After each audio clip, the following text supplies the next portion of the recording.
here. Alright, so starting with my legs up nice and high, I'm kicking as hard as I can, bringing my body weight up and over the boat. Alright, once I'm in this position, this is that moment where you can actually take a little bit of a breather. Just check yourself before you do the next action. Alright, you don't want to rush the next movement, you want to try and keep it as under control as possible. Key to this next movement is going to be this hand over here.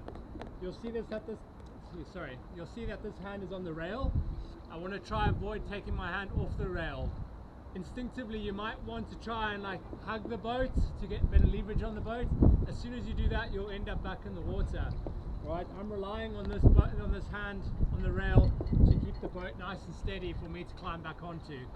Alright, the other hand is still on the opposite side rail. Both these hands don't really move right until the final moment. I'm keeping my head down nice and low. The reason I'm keeping my head low is as soon as I lift my head up, I compromise my stability again. So keeping it nice and low, and all I'm trying to do is swivel my bum into this seat. Alright? So keeping my head nice and low, swiveling, keeping my head low. You notice how my hands are still on the rails. At this point, I'm just trying to swivel my bum as deep into the seat as I can. Okay, I've still got a grip on the paddle. From this moment here, I'm sitting up straight and nice and smoothly. Take a stroke with your foot over the boat. Don't put your foot straight into the boat, as tempting as it might be, because what can happen then is your momentum carries over and you end up falling in the opposite side, which is rather inconvenient, right? So leg over the boat, again taking a moment. Alright, did anyone see me? Alright, where am I? You know, all that kind of stuff. You might find you're in a bit of an awkward position in the seat. You can lift yourself up, put yourself in a nice position.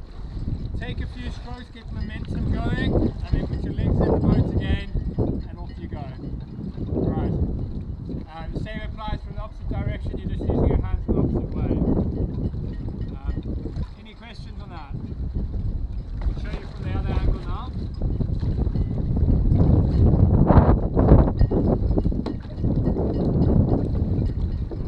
So I'm starting low, bringing my legs up to the surface of the water, kicking.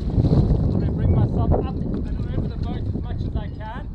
If you find you haven't brought your body up high enough, the boat's going to constantly want to do this. Just go back into the water and try again. Rather than like toughening it out, just stop, try again. Okay, this is where it becomes also quite important to have a tightly fitted life jacket, or a correctly fitted life jacket, because they can get caught on the way up. You'll see mine stays nice and flush to my body, it doesn't get in the way. Alright, bringing myself up. A bit of a tip here too is if you are really struggling to get yourself up and over the boat, you can bring your hand a little bit closer to yourself along the rail, and that helps you just get a little bit more leverage up and over the boat. Keeping my head low, swivel in, lift up, stroke, over, relax. Okay, easy. So let's start. If you're right-handed, you start on your left side. I'm happy for you to start sort of waist deep, just doing that last part of the sequence to begin with. And then as you get more confident, you can go deeper and deeper until you eventually in a situation where you're doing a full kick to get on. The water's quite warm actually. You can feel it in the beginning.